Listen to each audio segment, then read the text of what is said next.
આગળ જઈએ આપણે. સવારે આપણે જોયું કે આપણી માન્યતા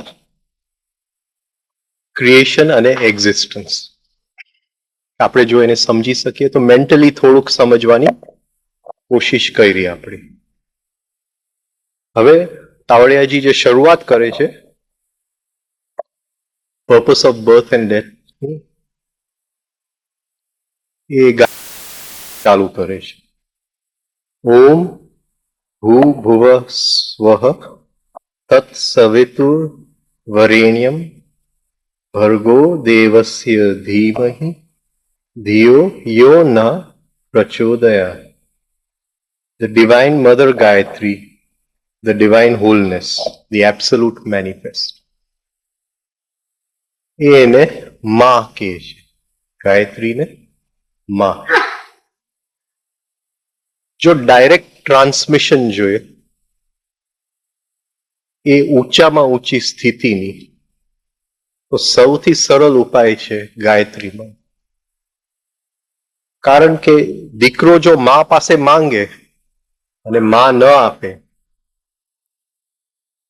તો આ ડાયરેક્ટ છે. એ જે પરમ સત્યમ ગાયત્રી, જેના ગર્ભમાંથી ભૂભુવ સ્વહનું નિર્માણ થાય છે, એની પાસે દીકરો માંગે છે કે એ જે તારું કોન્શિયસનેસ છે અને મારું કોન્શિયસનેસ જો એક થઈ જાય તો વાત પૂરી થઈ જાય, યાત્રા પૂરી થઈ જાય.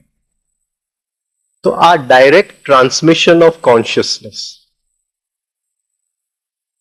એટલે ગાયત્રી મંત્રથી સહેલું કોઈ સાધના નથી, ગાયત્રી મંત્રથી ઊંચું કોઈ સાધના નથી. ટ્રાન્સમિશન, ગુરુ અને શિષ્યની વચ્ચે ટ્રાન્સમિશન થાય છે નાના પાયે. એ જ રીતે દીકરો મા પાસે માંગે છે અને એ જ ટ્રાન્સમિશન ઓફ કોન્શિયસનેસ.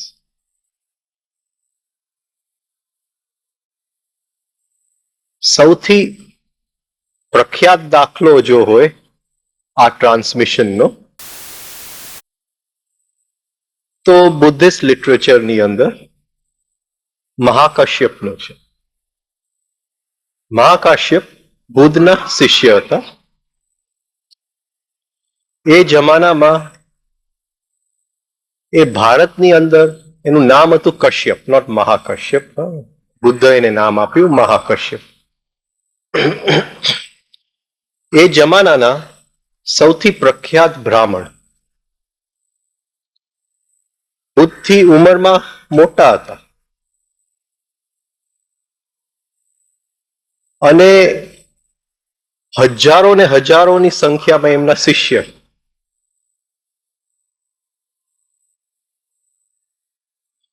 એની પાસે જેટલો પૈસો હતો, જેટલી સંપત્તિ હતી, ભારતના કોઈ રાજા પાસે નથી. He was the richest man in India. અને પ્રવચનની યાત્રા ચાલુ કરેલી ત્યારથી સૌથી મોટો જે વિરોધ હતો એ કશ્યપનો. કારણ કે એક બાજુ બુદ્ધ જે બ્રાહ્મણો હતા અને એમનું જે બનાવેલું જે દુનિયા હતી એનું ખંડન કરતા, અને આ બાજુ કશ્યપ બુદ્ધનું ટીકા કરી અને બુદ્ધને નીચે પાડવાની કોશિશ કરી.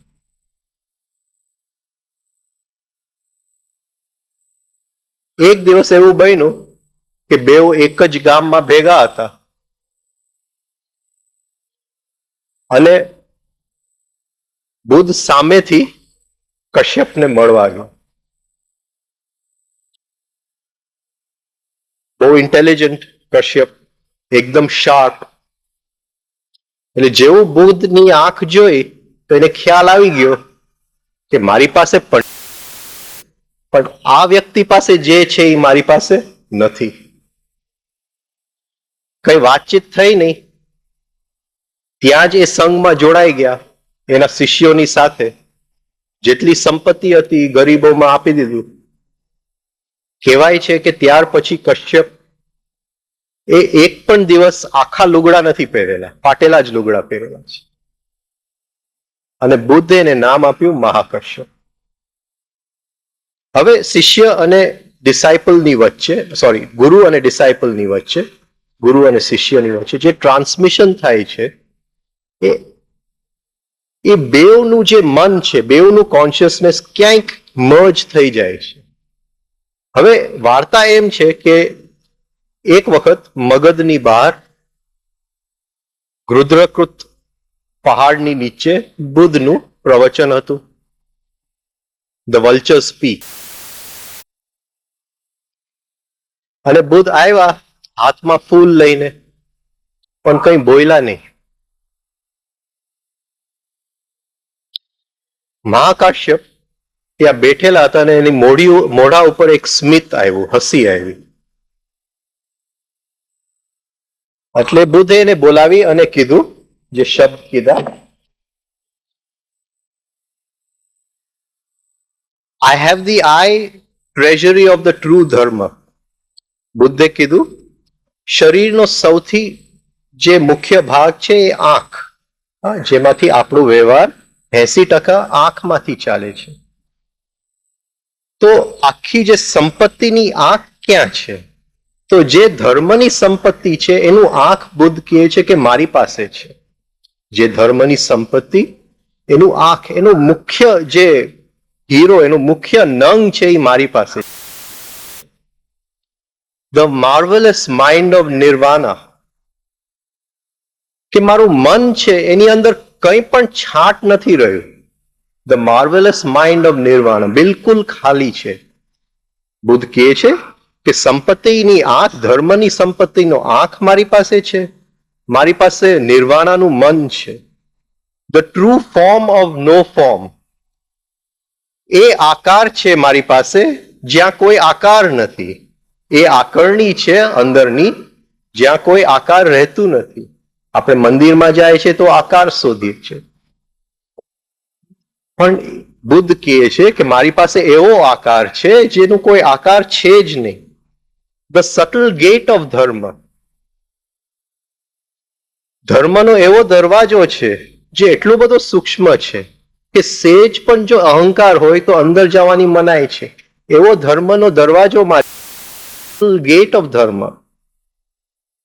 It does not depend on letters being specially transmitted. આ જે મારી પાસે જે સંપત્તિ છે એ શબ્દની લેતી દેતીમાં આવી નથી શકતું. આપણે જે તાવડિયાજી વર્ષો સુધી કોઈને કેસેટ કરવા નતા દેતા પ્રવચન,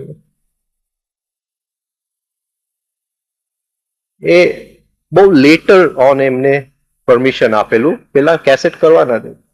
એને ખબર હતું કે આ બધું જે છે એ રેતી ઉપર લકીર જ છે, પાછળ દરિયાનું મોજું જ છે, એ ભૂસી જ જવાનું છે, કોઈ કિંમત નથી આ રેકોર્ડિંગ, આ કેસેટ. તો બુદ્ધ અહીંયા કહે છે કે જે બોલાયેલું છે એનું કોઈ કિંમત નથી. It does not depend on letters being transmitted. હા, કોઈ શબ્દની બોલાચાલમાં આ વસ્તુ નથી આવતી. શું? જે ધર્મનો નંગ છે, નિર્વાણ, અને એ આકાર જેનું કોઈ આકાર નથી, એ શબ્દમાં આવી નથી શકતું. છતાંય આ હું મહાકશ્યપને આપી દઉં છું. એ ટ્રાન્સમિશન થયું, એક ક્ષણનું ટ્રાન્સમિશન. તો આ ગુરુ અને શિષ્ય વચ્ચે નાના પાયે આ ટ્રાન્સમિશન થાય છે. ત્યારે ગાયત્રીની અંદર આપણે મા પાસે આ ટ્રાન્સમિશન માંગીએ છીએ કે એ જે અંતિમ સ્થિતિ છે એ તું મને આપી દે, બીજું કઈ જોતું નથી. આ એક શોધ હતી વિશ્વમિત્રની કે એવો કોઈ મંત્ર હોઈ શકે જે સીધું ડાયરેક્ટ, વચ્ચે બીજું કઈ નહીં, ડાયરેક્ટ જેને માંગવું હોય એ માંગી લે. આ મંત્રની એમને શોધ કરી. ગાયત્રી મંત્ર. એટલે તાવડિયાજી શરૂ કરે છે ઓમ ભૂ ભુવ સ્વઃ. હા, અને આપણને લઈ જશે આ ભૂ શું છે, ભુવ શું છે, લઈ જશે એ યાત્રા ઉપર. પછી મહાકાશ્યપ આવ્યા અને મહાકાશ્યપે આ જ રીતે ટ્રાન્સમિશન આનંદને આપ્યું. આનંદ બુદ્ધનો કઝિન હતો. કહાની બહુ સુંદર છે. ઝેન લોકો બુદ્ધ પૂર્ણિમાને નથી માનતા. એ લોકો 8મી ડિસેમ્બર ને બુદ્ધનો નિર્વાણનો દિવસ ગણે છે. કહેવાય છે કે 29 વર્ષે બુદ્ધ ઘરમાંથી નીકળી ગયા. 6 વર્ષ ખૂબ તપ કરી, શરીરો પર ખૂબ તપ કરી, કઈ મળ્યું નહીં. 6 વર્ષ ખૂબ મેડિટેશન કર્યું, ઝાઝેન, હા, કઈ મળ્યું નહીં. 12 વર્ષની યાત્રા બોધિ ટ્રીની નીચે બેસી ગયા. વહેલી સવારનો સમય હતો, આકાશમાં શુક્રનો તારો હતો. એ જોઈ અને એમનું ચિત્ત ખાલી થઈ ગયું, નિર્વાણને પામી ગયું. એ જ 8મી ડિસેમ્બર એમનો નિર્વાણનો દિવસ, એ જ વખતે જ્યારે એ નિર્વાણ પામતા હતા, એમનો આ કઝિન આનંદનો જન્મ થતો.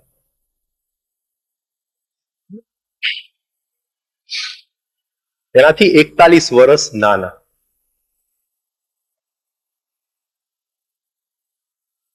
એક આ અદ્ભુત સંયોગ છે, અનાયાસ ન હોઈ શકે કે જે વખતે એ નિર્વાણ પામતા હતા આ બાજુ એમના કઝિનનો જન્મ થયો, આનંદનો જન્મ થયો.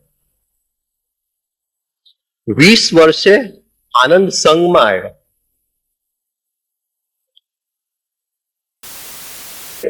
બુદ્ધને એને જોઈને એનો નાનો ભાઈ હતો, ખૂબ પ્રેમ જાગ્યો અંદરથી કે આ મારો નાનો ભાઈ આવ્યો સંઘની અંદર.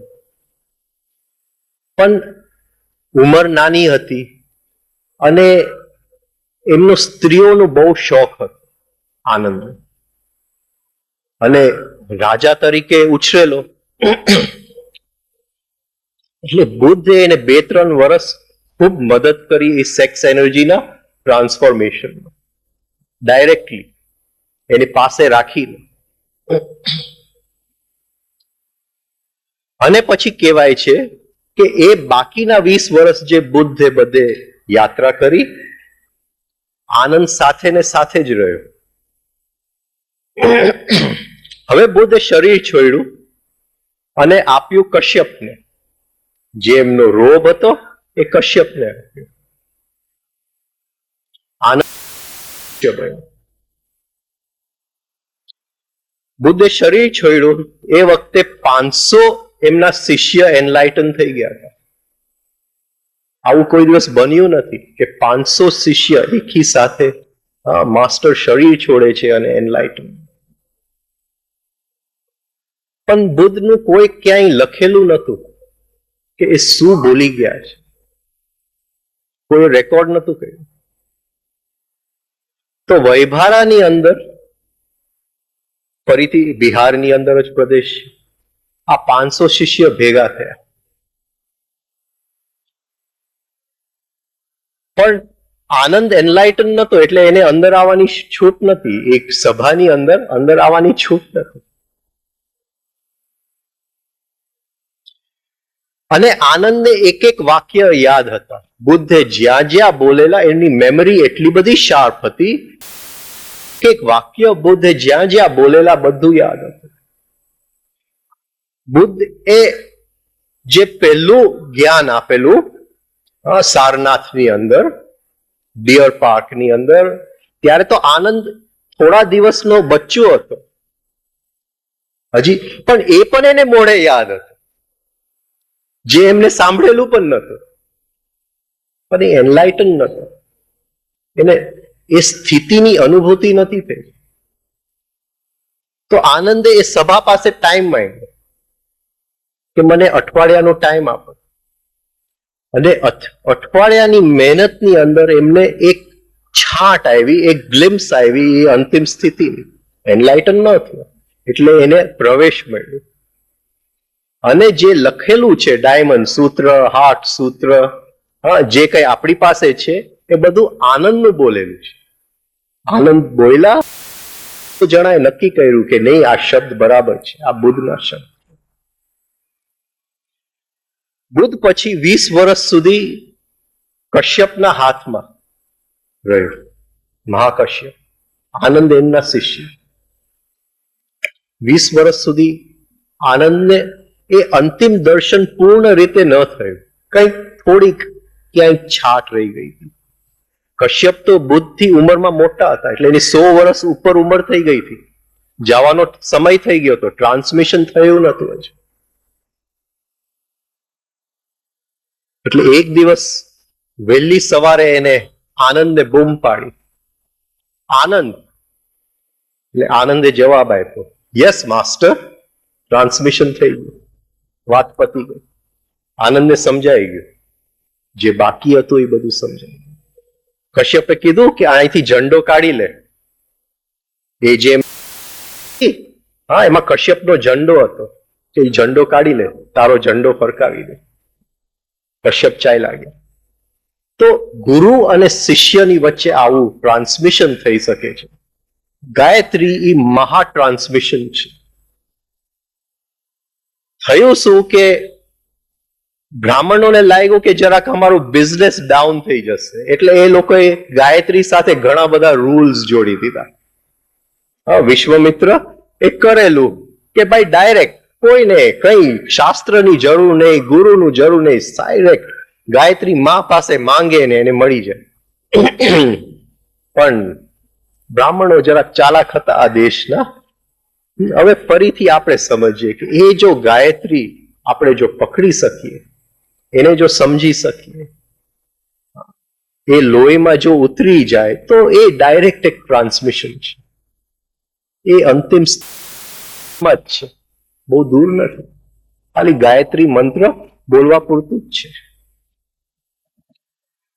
ઓમ ભૂ ભુવ સ્વઃ. ઓમ.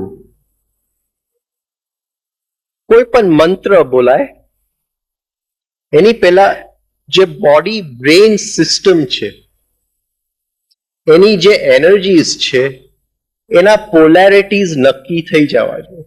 નોર્થ પોલ ક્યાં, સાઉથ પોલ ક્યાં. આપણી એનર્જીઝ અત્યારે બધા કોન્ફ્લિક્ટની અંદર છે, તણાવની અંદર છે, બધું ભેગું થઈ જાય છે. સાઉથ અને સાઉથ ભટકાતું જાય છે,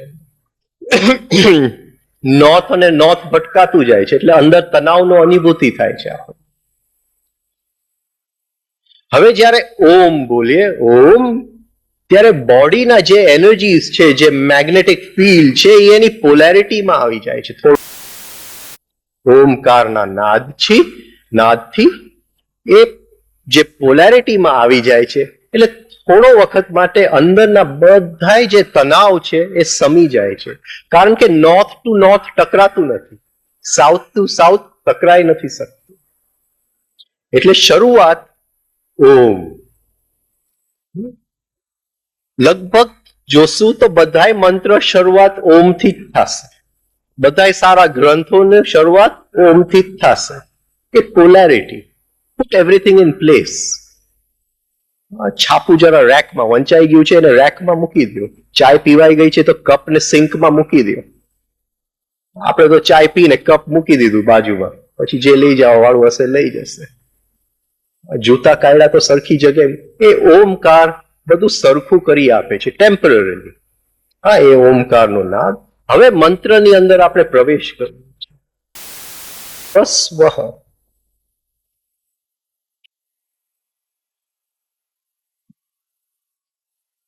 ઓમકાર જે છે એ પહેલું જે સ્પંદન થયું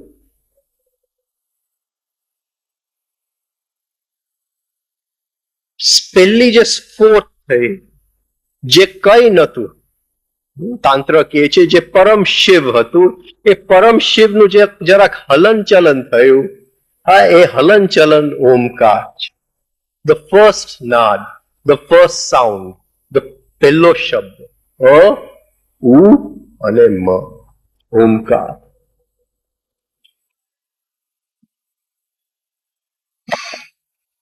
શરૂઆતની અંદર તો એ ડિફરન્શિએશન પણ નથી અ ઉ ને મ, પણ એ બોલાય છે એટલે અ ઉ ને મ નું ડિફરન્શિએશન થાય છે. હવે ઓમ ભૂ ભુવ સ્વઃ, અ માંથી ભૂ, ઉ માંથી ભુવ, મ માંથી સ્વઃ. ઓમ ભૂ ભુવ સ્વઃ. આ ત્રણેય લોકનું જે નિર્માણ થયું છે એ ઓમકારમાંથી થયું છે. અને એ નિર્માણ ક્યાંય પેલા ભૂતકાળમાં નથી થયું. હું ગાયત્રી બોલવા બેસું છું તો ત્યાં એમ મારી અંદરથી આ નિર્માણ થાય છે એ ક્ષણે.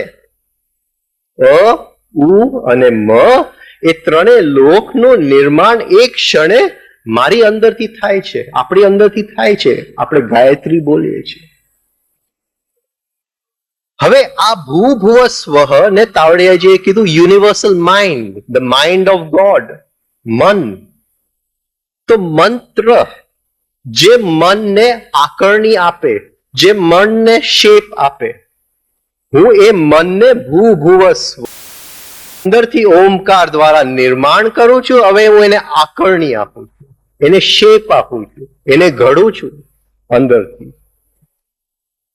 શરૂઆતની અંદર કદાચ આની અનુભૂતિ નહીં થાય કે આ જે ભૂ ભુવ સ્વ, હા, એનું નિર્માણ મારા થકી થાય છે. શિવોહમ શિવોહમ. તો વિઝ્યુલાઇઝ આપણે કરી શકીએ. હવે કઈ રીતે આપણે વિઝ્યુલાઇઝ કરશું? ઓમ ભૂ ભુવ સ્વ, એ કઈ જાતનું વિઝ્યુલાઇઝેશન કરશું? આ ઝાડપાન વિઝ્યુલાઇઝ નહીં કરતા, ગડબડ થઈ જશે. આ ફ્લેટ્સ ને બિલ્ડિંગ્સ વિઝ્યુલાઇઝ નહીં કરતા. ગુરજેફ કહે છે ભૂ ભુવ સ્વ એટલે ફૂડ ઓક્ટેવ, ભુવ એટલે એર ઓક્ટેવ, સ્વ એટલે ઇમ્પ્રેશન ઓક્ટેવ. આ ગુરજેફ કહે છે એ વિઝ્યુલાઇઝ કરીએ કે એ જે હું ખાવાનું લઉં છું એમાંથી કઈ એનર્જીસ બને છે, હું એને વિઝ્યુલાઇઝ કરું. એ જે હું શ્વાસ લેવું છું એમાંથી કયા એનર્જીસ બને છે, એ જ છે આ બહાર. એ બહાર છે એ એનું પ્રતિબિંબ જ છે, બીજું કઈ નથી. આ જે 5 ઇન્દ્રિયમાંથી પ્રાણ આવે છે અંદર, ઇનકમિંગ ઇમ્પલ્સીસ, એમાંથી કઈ એનર્જીસ બને છે. ભલે મને એક શાબ્દિક જ્ઞાન હોય, મેન્ટલ જ્ઞાન હોય, પણ એ ત્રણેય લોક એના ઓક્ટેવ પ્રમાણે હું અંદર વિઝ્યુલાઇઝ કરી શકું. ઓમ ભૂ ભુવ સ્વ, અ માંથી ભૂ, ઉ માંથી ભુવ, મ માંથી સ્વ, અ માંથી ફૂડ, ઉ માંથી એર, મ માંથી ઇમ્પ્રેશન, પ્રાણ, ઇનકમિંગ ઇમ્પલ્સીસ. એ અંદર હું જોઈ શકું છું, એને વિઝ્યુલાઇઝ કરી શકું. યોગ સૂત્ર એક બહુ સુંદર શબ્દ નો ઉપયોગ કરે છે, વૃત્તિ. વૃત્તિ, વૃત્તિ એટલે આંખની રોશની આંખમાંથી બહાર જઈ અને એ વસ્તુની આકરણી લઈ લે, એ વસ્તુની શેપ લઈ લે, એ વસ્તુ જે હું જોઉં છું એનો આકાર બને અને અંદરની બુદ્ધિને આપે. અંદરની બુદ્ધિ બહારની વસ્તુ નથી જોતી, એમ યોગ સૂત્ર કહે છે. અંદરની બુદ્ધિ એ બહારની વસ્તુ નથી જોતી. એ આંખની જે ચમક છે, આંખની જે રોશની છે, એ બહાર ગઈ છે. એનો એ જે વસ્તુ છે એના વાઇબ્રેશન પ્રમાણે પોતાનું વાઇબ્રેશન એક કર્યું છે. વૃત્તિ, taken the shape of, taken the vibration of. A vibration એક થયા છે, એ અંદરની બુદ્ધિની સામે મૂકે છે. એને વૃત્તિ કીધી છે યોગ સૂત્ર. હવે જ્યારે આ વિઝ્યુલાઇઝ કરું છું અંદર, ઓમ ભૂ ભુવ સ્વઃ, તો આંખની જે રોશની છે એ હકીકતે એ ભૂ ભુવ સ્વઃ બને છે અને અંદરની બુદ્ધિની સામે ભૂ ભુવ સ્વઃના વાઇબ્રેશન્સ આવીને દેખાય છે. એ વૃત્તિ, એ વૃત્તિને શેપ આપવું, એને ઘડવું, એનું નામ મંત્ર.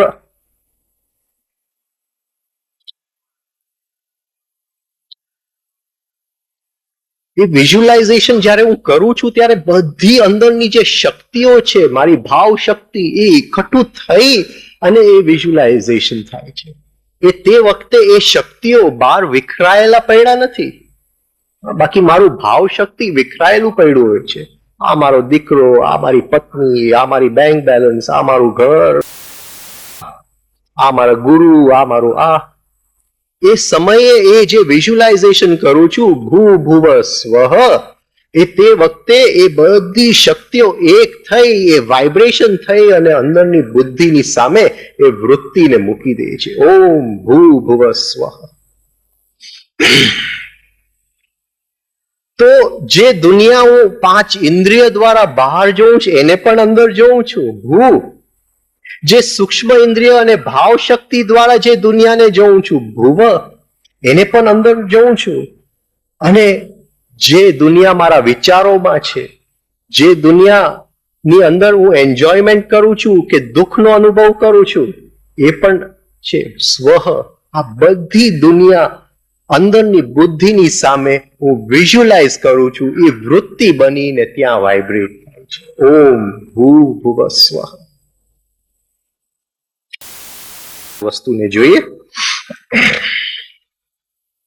અ એટલે જાગૃતિ, ઉ એટલે સ્વપ્ન, મ એટલે સુષુપ્તિ. હવે આ કોન્શિયસ સ્લીપ, ગાયત્રી હવે કોન્શિયસ સ્લીપમાં આપણે કેમ લઈ જશું? જ્યારે હું ઓમ બોલું છું ત્યારે જે બોડી બ્રેન સિસ્ટમના એક્સક્યુઝ મી, જે મોટર નર્વ્સ છે, જીભની અંદર, આંખની અંદર જે નર્વ્સ છે, જે મારું નર્વસ સિસ્ટમ છે, એની ઉપર એક જાતની વાઇબ્રેશન આવી જાય છે. એ વાઇબ્રેશન કંઈક ઇન્ડ્યુસ કરે છે. એ ઓમકારનો નાદ, એ એના વાઇબ્રેશનથી બોડી બ્રેન સિસ્ટમની અંદર કંઈક છે, જેને આપણે કહીએ છીએ સ્લીપ પેરાલિસિસ.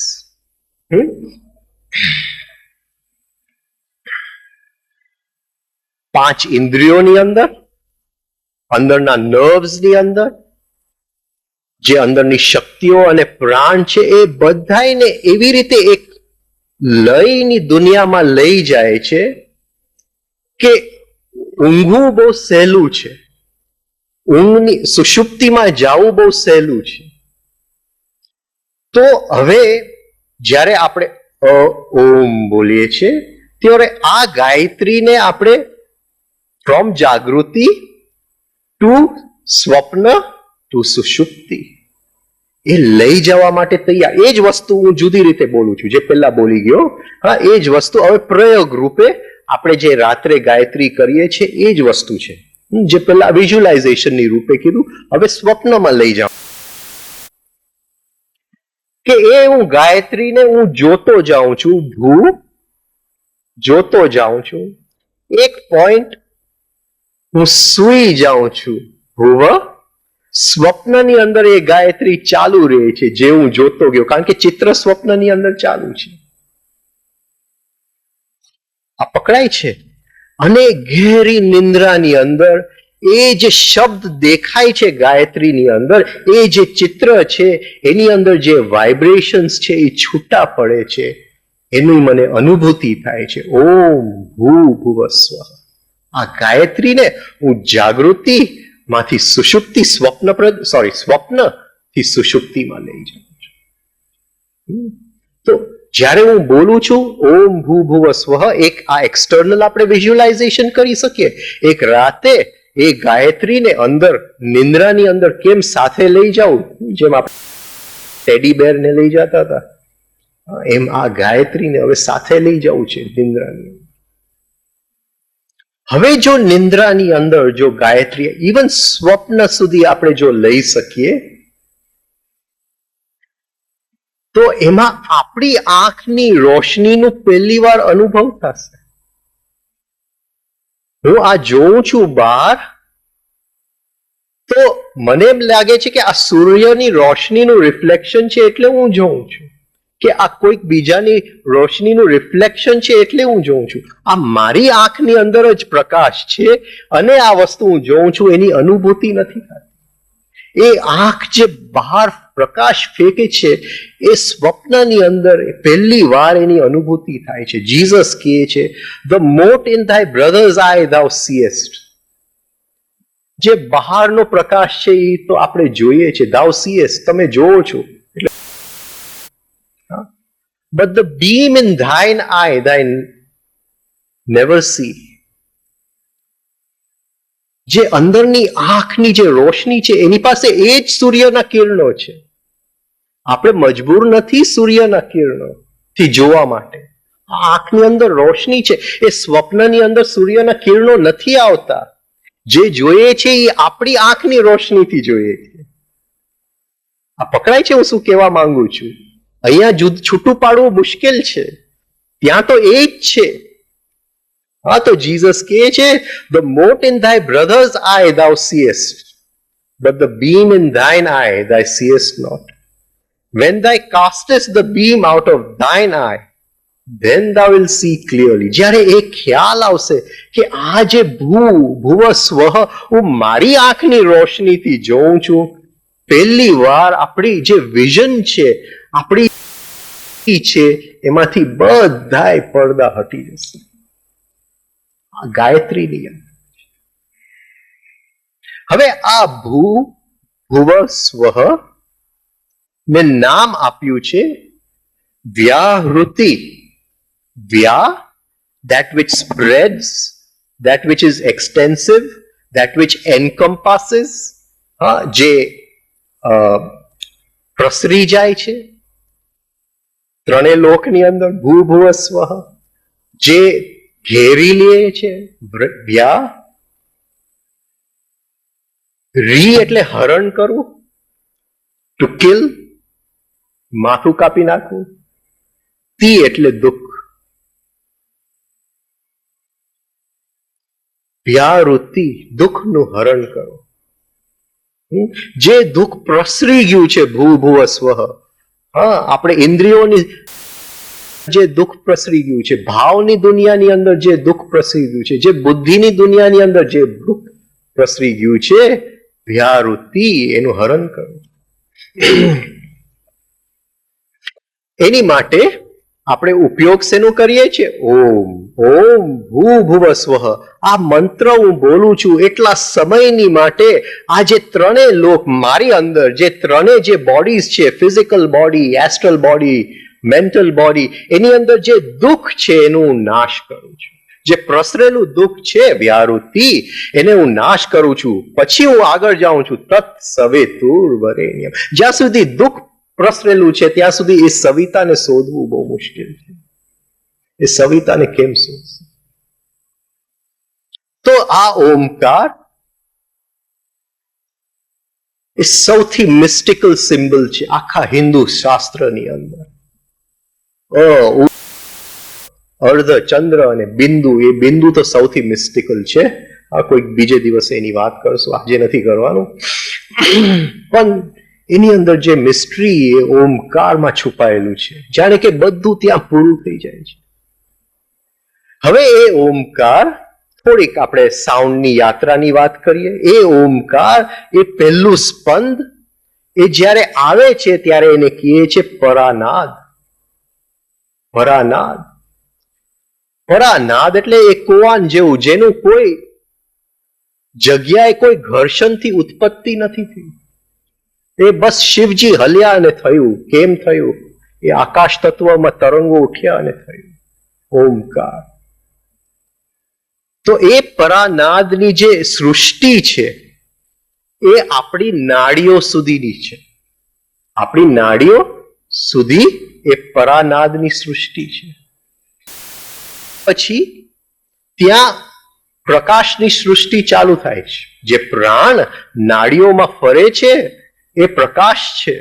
તો પરામાંથી પશ્યંતી, નાડીઓની અંદર એ જે પ્રાણ નાડીઓમાં ફરે છે. ઓમ ભૂ સ્વ પશ્યંતી સ્વ. નાડી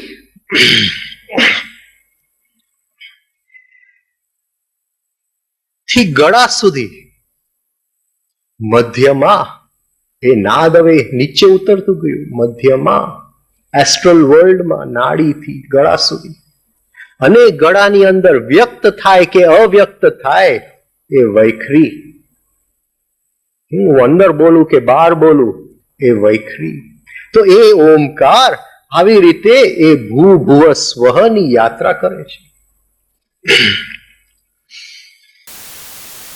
પછી બીજી લીટી આવે છે તત્ સવિતુર વરેણ્યમ. આ સૌથી મુખ્ય વાક્ય, તત્ સવિતુર વરેણ્યમ. આ ભૂ ભુવ સ્વહની અંદર હવે વ્યાહૃતિ, દુઃખનું હરણ થઈ ગયું, દુઃખ નીકળી ગયું આ ઓમકાર બોલવાથી. હવે જે શોધવાનું છે આ ભૂ ભુવ સ્વહની અંદર, મારી અંદર, બહાર નહીં, એ છે સવિતા, સવિતુર. કારણ કે એ સવિતુર ક્યાં છે? ગાયત્રી આપણે બધાય કરીએ છીએ, પણ ગાયત્રી જીવનમાં ઉતરતું નથી. લોકો આવીને કહી જાય છે કે આખો દિવસ ગાયત્રી ચાલુ રહે છે અંદર. ભાઈ, પોપટ નહીં બનતા, બળબડ નથી કરવું ગાયત્રી. તત્ સવિતુર વરેણ્યમ. એ સવિતા ક્યાં છે? એ આખો દિવસ અંદર એ અગ્નિ રહેવું જોઈએ કે તત્ સવિ. હરેક કાર્યની અંદર, હરેક સંબંધની અંદર, હરેક વિચારની અંદર, હરેક ભાવની અંદર સવિતા ક્યાં છે? કારણ કે આ ભૂ ભુવ સ્વમાં વ્યાપ્ત છે આ સવિતા. અને એ સવિતા જો મળી ગયું તો એ મળી ગયું જે આપણે શોધીએ છીએ. આ મુખ્ય ગાયત્રી. પણ ગાયત્રી મંત્ર કોઈ જીવતું નથી, કરે છે બધા. એ જો જીવે તો હર ક્ષણે આ જ વાક્ય ચાલતું હોય અંદર, તત્ સવિતુર વરેણ્યમ. અંધારી જંગલની અંદર ખોવાઈ ગયો છું, સેજ પણ પ્રકાશ નથી, અને મારી ગર્લફ્રેન્ડ, મારી લવર સવિતા એ ખોવાઈ ગઈ છે જંગલની અંદર, અને હું શોધું છું. એવી અંદરની જ્યારે સ્થિતિ બને ત્યારે ગાયત્રી જીવનમાં ઉતરે. હર ક્ષણે આપણે પુકારીએ કે છે તત્ સવિતુર વરેણ્યમ. અને એ ભૂ ભુવ સ્વહની અંદર હું ઇન્દ્રિયથી કંઈક અડું છું, આની અંદર સવિતા ક્યાં છે?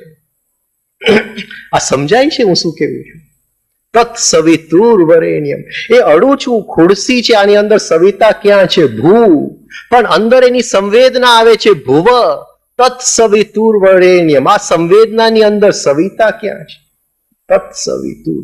કારણ કે આ ભૂ ભુવ સ્વહની અંદર વરવા જેવું કંઈ પણ છે, સરેન્ડર કરવા જેવું કંઈ પણ છે, તો એ સવિતાને છે. કોઈને હાર પહેરાવા, વરમાલા, વરેણ્યમ, ટુ ગીવ અ ગાર્લન્ડ, એક હાર પહેરાવીએ છીએ. એ હાર પહેરાવામાં ઈગોનું હાર થઈ જવું જોઈએ. એક નાના ગુરુને આપણે હાર પહેરાવ્યો છે, એમાં આપણી ઈગોને તૃપ્તિ મળે છે. તત્ સવિતુર વરેણ્યમ. કોઈકની જોડે હું સંબંધમાં ઉતરું છું, એના શરીરને અડું છું, ભૂ, તો આની અંદર સવિતા ક્યાં છે? તત્ સવિતુર વરેણ્યમ. અંદર પ્રેમનો ભાવ જાગે છે, ભુવ. તત્ સવિતુર વરેણ્યમ. અંદર કંઈક તૃપ્તિ થાય છે, સ્વહ. તત્ સવિતુર વરેણ્યમ. આ બધાની અંદર સવિતા ક્યાં છે? એ પાગલની જેમ જો સવારથી સાંજ હું એ સવિતાને શોધું તો ગાયત્રીનો મતલબ છે. બાકી જસ્ટ સવારે બળબડ કરવામાં કઈ ગાયત્રી, આખો દિવસ રટન કરવામાં કઈ નથી. પાગલની જેમ ભૂ ભુવ સ્વહની અંદર હું શોધું છું. તત્ સવિતુર વરેણ્યમ.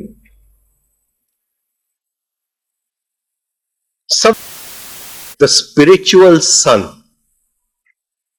એ સૂર્ય, પણ આ સૂર્ય નહીં. મને ઘણા લોકો પૂછે છે કે તમે બધાને ગાયત્રી રાતે કરાવો છો, પણ આ સૂર્ય આથમી ગયો છે. સ્પિરિચ્યુઅલ સન, સવિતા, એ આંખની રોશની, આ સનની જોડે કોઈ લેતી દેતી નથી. Savita, the spiritual sun. Spiritual સૂર્ય, એ આપણો ઇનર ડિવાઇન ફ્રેગમેન્ટ, આપણી માં ઇનર ડિવાઇન ફ્રેગમેન્ટ એ છે જ અંદર, અને એ ભૂભુવ સ્વહની અંદર વ્યાપ્ત છે. એને શોધ્યા સિવાય કોઈ બીજો આરો નથી જીવનની અંદર. એ મળવું જ જોઈએ, કેમ નહીં મળે? તો સવિતા, ધ સ્પિરિચ્યુઅલ સન. શું એટલે આગળ વધવું, ધ જેનરેટિવ ફોર્સ.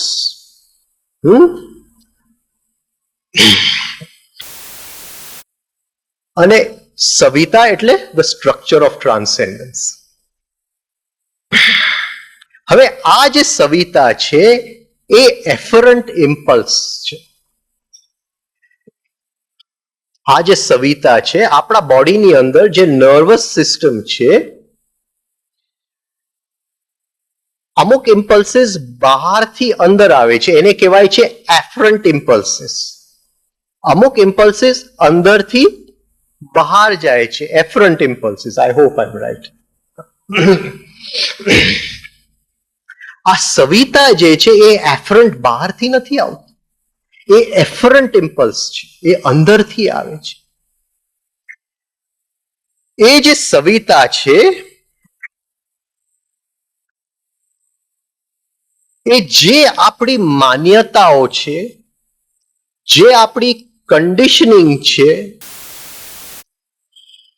જે આપણા સંસ્કારો છે, એ જે ભૂમિની અંદર પડેલા છે, એ જે દ્રવ્યથી બનેલા છે, એ છે સવિતા. એટલે એ એફરન્ટ ઇમ્પલ્સ છે, એ અંદરથી બહાર આવે છે, બહારથી અંદર નથી આવતું. આપણે જે કંઈ આપણી જાતને સમજીએ છીએ અને જે અજાણ્યું પણ છે, સબકોન્શિયસ, અનકોન્શિયસ, જે કંઈ અંદર છે એનું સબસ્ટ્રેટમ, એ જે જમીન ઉપર ઉભેલું છે એ છે સવિતા. તો જ્યારે આપણે સવિતા કહીએ છીએ, વાપરીએ છીએ, તો એ બાજુમાં અને બાજુમાં જે સવિતા છે એ છે identical memory pattern, afferent impulse, identical memory pattern. તો એ જે સવિતા છે એ મારા સંસ્કારોની અંદર વ્યાપ્ત છે. એ મારે એને બહાર શોધવા નથી જવું પડતું, કંઈક ઝાડનું પાંદડું તોડીને એ સવિતાને શોધવું નથી પડતું. મારી અંદર ગુસ્સો નીકળે છે, એની અંદર એ સવિતા પડેલું છે. એટલે તો કહે છે ઓમ ભૂર્ભુવઃ. એ સબસ્ટ્રેટમ છે, ત્યાં એ જમીન છે જેની ઉપર આ મેમરી પેટર્ન્સ, એ સંસ્કાર પડેલા છે. પછી બીજો વાક્ય આવે છે, ભર્ગો દેવસ્ય ધીમહિ. ભાર્ગસ, ભર્ગો એ સૂર્યની અંદર, એ આંખની રોશનીની અંદર જે પ્રકાશ આપે છે, જે એનામાંથી બહાર આવે છે એટલે મારી અંદર આવે છે, એનામાંથી બહાર આવે છે એટલે મારી અંદર આવે છે. ભર્ગો, ભર્ગોનું બીજો અર્થ થાય છે અન્નમ, that which consumes food.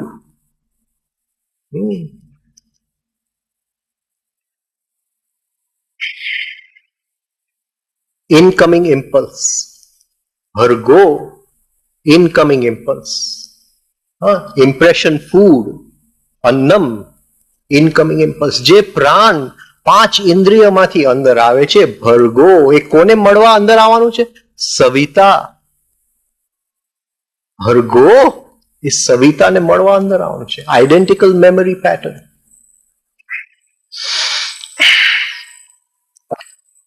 ભર્ગો દેવસ્ય ધીમહિ. હવે આ જે ભર્ગો છે, જે ઇનકમિંગ ઇમ્પલ્સ છે, એની એ શેનાથી બનેલું છે?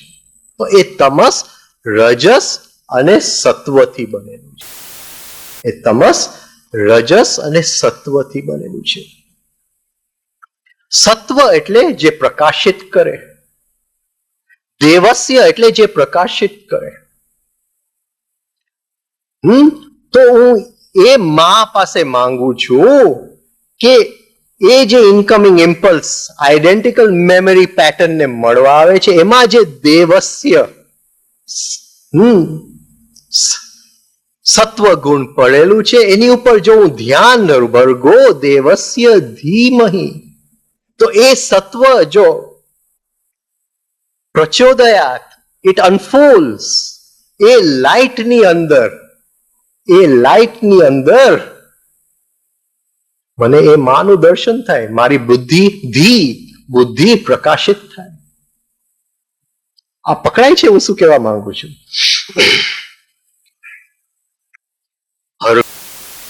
એ સૂર્યનું જે પ્રકાશ અંદર આવે છે, દેવસ્ય, એની અંદર જે દેવ પડેલું છે, સત્વ ગુણ જે પડેલું છે, એની ઉપર ધીમહિ હું ધ્યાન ધરું છું. ભર્ગો દેવસ્ય ધીમહિ, એની ઉપર હું ધ્યાન ધરું છું. ધીયો મારી બુદ્ધિ, એ ધ્યાન ધરવાથી એ જો સત્વ ગુણ છૂટું થાય ત્યાંથી, તો મારી બુદ્ધિને એ પ્રકાશિત કરે. તો તાવડિયાજી શરૂઆત કરે છે ગાયત્રી મંત્રથી. હા, ઓમ ભૂભુવ સ્વઃ તત્સવિતુર્વરેણ્યમ ભર્ગો દેવસ્ય ધીમહિ ધિયો યો ન પ્રચોદયાત. એ આ આખી જે purpose of birth and death છે, એ આ ઉઘાડ સિવાય કઈ નથી. Purpose of birth and death બસ એને ટૂંકમાં અહીંયા આપી દીધું. પણ હવે જે આખી જે એમને ગ્રંથ લખ્યું છે, એ સાયન્ટિફિક રીતે આજની ભાષાની અંદર ગાયત્રીનું એને વ્યાખ્યાન કર્યું છે, એનું ઉઘાડ કર્યું છે. એને એ જો મર્જિંગ થઈ જાય મધર અને સનની વચ્ચે, ગ એટલે ગંગા, ય એટલે યમુના, ત્રી ધ થર્ડ સરસ્વતી, ગ એટલે ઇનકમિંગ ઇમ્પલ્સ, ય એટલે આઈડેન્ટિકલ મેમરી પેટર્ન, ત્રી એટલે સેક્સ એનર્જી જ્યાં ભેગા થાય છે.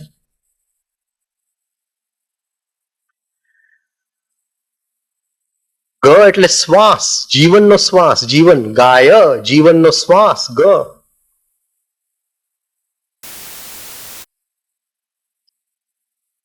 પ્રાણ જીવનનો શ્વાસ, ય એટલે નાડી, ત્રી એટલે રિધમ. આ ત્રણે જો ભેગા થાય ગાયત્રી, તો એ માં અને દીકરો એક થઈ જાય. જીવનમાં કંઈક કરવા જેવું છે તો એ ગાયત્રીની સાધના કરવા છે. Thank you.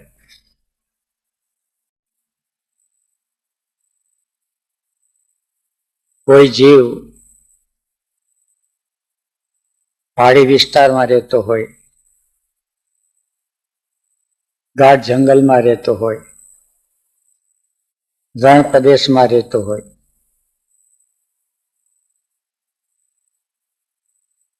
અને ક્યાંકથી કોક એને દરિયાની વાતો કરે. જીવે પાણી તો જોયું હોય, પણ બહુ તો પાણી જોયું હોય, એકાદ ગ્લાસ પીવાનું હોય, કોઈક ઠેકાણે ડોલ નાવાની હોય, કોઈ ઠેકાણે વાવ કૂવો હોય, અને કોઈક નસીબદાર હોય તો ગામમાં એકાદ ઝરણું હોય. તો એની આગળ જ્યારે દરિયાની વાત કરવામાં આવે ત્યારે એ તો વાત કાં તો એને સમજાય નહીં, અને સમજવાની કોશિશ કરે તો ઉલટો ગૂંચવાડામાં પડી જાય.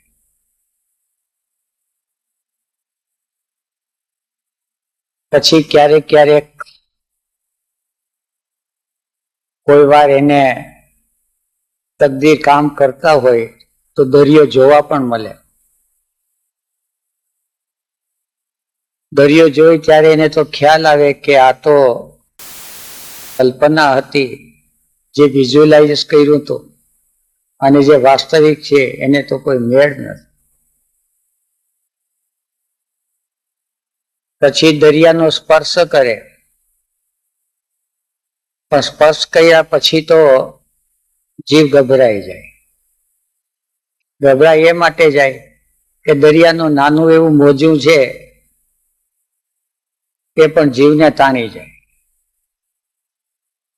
છપછપિયા કરે ત્યાં સુધી વાંધો નથી,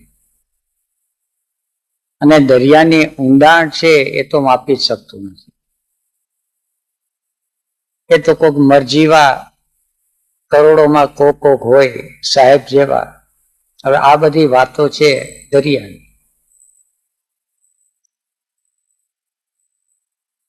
જનલોક, તપલોક, સત્યલોક અને માં ગાયત્રી. આપણી માની એ ખબર નથી તો આ જગત જનની તો ક્યાં વાત કરવા જાય.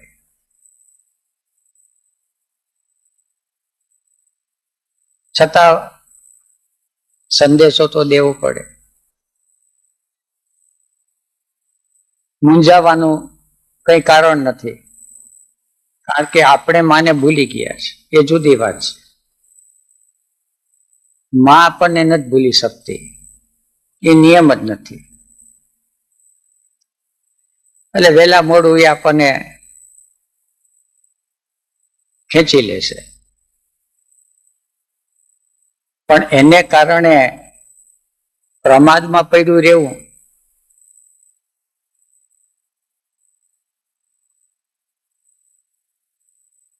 એ પણ ઠીક નથી.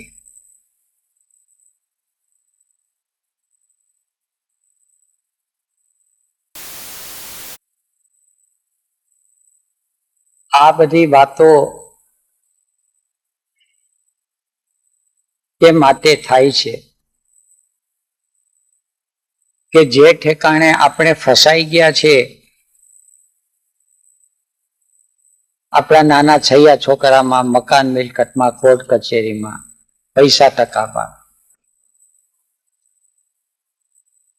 ત્યાં કઈ છે જ નહીં ફસાવા જેવું. નાના છોકરા છે શંખલા ચીપલા માટે ઝઘડા કર્યા કરે,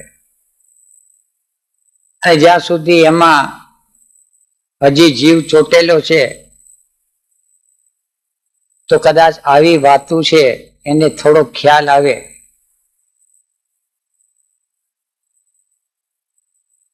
કે કોર્ટમાં હારી ગયો કે જીતી ગયો, શેર બજારમાં કમાણું, બાળ બચ્ચાના જન્મ થયા કે કોઈ ગુજરી ગયો, મકાન બંધાણું કે ખલાસ થયો, એ કોઈ ચિંતાનો કે ચર્ચાનો વિષય નથી. રમતનો વિષય જરૂર છે, ઠીક લાગે રમી લેવું, પણ રમતમાં ને રમતમાં ઘણીવાર નાનું છોકરું ઘરને ભૂલી જાય છે. એટલે એની યાદ કરાવવાને માટે કુદરત તરફથી આવા આયોજન થઈ જાય છે.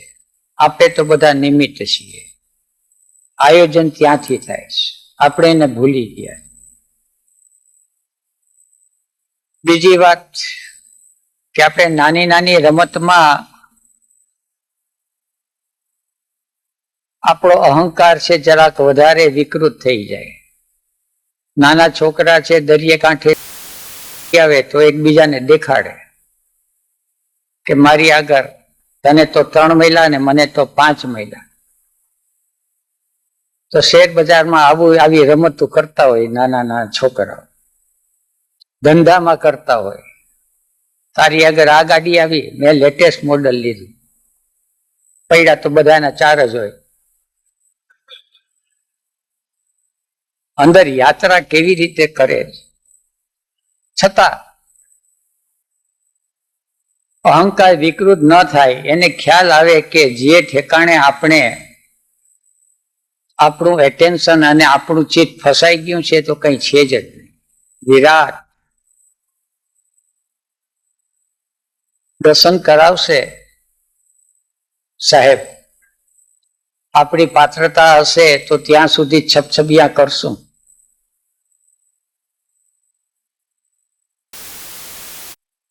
પણ યાત્રા કરવા નીકળ્યા જ કે કેમ, પ્રશ્ન ત્યાં છે. ઘેરે બેઠા બેઠા વાતું કરીએ ગમે તેટલી, અને એકવાર કાં થેલી લઈને કાં બિસ્તરો લઈને કાં ઠીક લાગે તો ગાડીની અંદર બધો સર સામાન કરીને પણ ઘર છોડી દીધું છે તો વહેલા મોડું પહોંચાય છે. પણ ઘર છોડવાનો પ્લાન નથી કર્યો તો હજી વાતું ચાલતી હોય તો જેથી તેથી ઘર છૂટે પછી યાત્રાની શરૂઆત થાય છે. મારી જિંદગીની અંદર સંગી સાથી ઘણા હતા. યાત્રા પથ ઉપર ઘણા બધા સાથે નીકળ્યા હતા, પણ અમુક જ એકાદ બે જણાએ ખરેખર ઘર છોડ્યું. બીજા બધા ઘર પકડીને વાતું ખૂબ કરી. હજી સુધી એ મિત્રો વાતું કર્યા કરે છે અને જોઉં છું. પછી કે હજી ક્યાંય પહોંચાતું નથી, પણ પહોંચાય ક્યાંથી? ઘર છોડીને બસ મળે, ગાડું મળે, પ્લેન મળે, ટ્રેન મળે, એ તો ગમે તે. પગે ચાલે ને તો પગે ચાલતા ચાલતા ક્યાંક પહોંચી જાય છે. પછી તો એની કૃપા થાય છે, ક્યાંક ને ક્યાંક કોક ને કોક મળ્યા કરે છે. પણ જીવે શરૂઆત કરવાની છે પોતાના ઘરને છોડવાની. અને ઘર છોડવું એટલે બહારથી છોડવું એ રાજીનામું દેવું એવું નથી. અંદરથી છૂટવું જોઈએ. અંદરથી ઘર સાંભળ્યું છે ઓરિજિનલ સિલેશિયલ હોમ, અને જે બનાવટી ઘર છે એની અંદર જે પડ્યા છે અને મારા આટલા સ્ક્વેર ફીટની જગા છે, હવે એને સ્ક્વેર ફીટની બહાર એનું પોતાની વિરાટ વાસ્ટ એમ્પ્ટીનેસ એનું સ્થાન છે. એને બદલે 50, 100, 2000, 4000 સ્ક્વેર ફીટની અંદર એ ગૂંચવાઈ ગયો છે. અથવા ખેડૂતની ભાષામાં કહે કે 5-25 વીઘામાં એ ફસાઈ ગયો છે જીવ. એ જ્યાં સુધી ન નીકળે ત્યાં સુધી આ બધી વાતો છે યાદ કરાવ્યા કરીએ. જેથી હિંમત થાય તો રસ્તો એક અર્થમાં અતિ દૂર છે અને એક અર્થમાં અતિ નજીક છે. તદ દૂરે તદ અંતિકે. The first step is the last step. એટલે સાદી વાત એ છે કે ઘર છૂટવાની અંદરથી જો તૈયારી હોય તો બહુ સરળ છે. આકરી લાગે ઘર સાંભળે નકલી ઘર, પણ પછી તો જે રસ્તામાં મજા આવે છે, નવા નવા દ્રશ્યો, નવા નવા અનુભવો, નવા નવા સંગી સાથે. અને જે લોકો નીકળી પડ્યા છે એ લોકો હિંમત આપે કે કોઈ ગભરાવા જેવું નથી. આ કદાચ ઘર છૂટી જાય તો કોઈ મુશ્કેલી નથી. અહીંની જે આશ્રમ વ્યવસ્થા છે એ હિંમત આપવા માટે છે કે કાંઈ નહીં તો અહીંયા બેટાણા શરીર સચવાઈ જશે, સાધન સચવાઈ રહેશે. નીકળવાની તૈયારી હોય તો બધી જાતની સુખ સુવિધા, ફિઝિકલ તો ઠીક, ભૂલોક, ભૂઅલોક અને સ્વરલોક ત્રણેયની તે પૂરી પડશે. આવાહન એના તરફથી છે. નિમંત્રણનો સ્વીકાર એ તમારી સ્વતંત્રતા છે. બસ.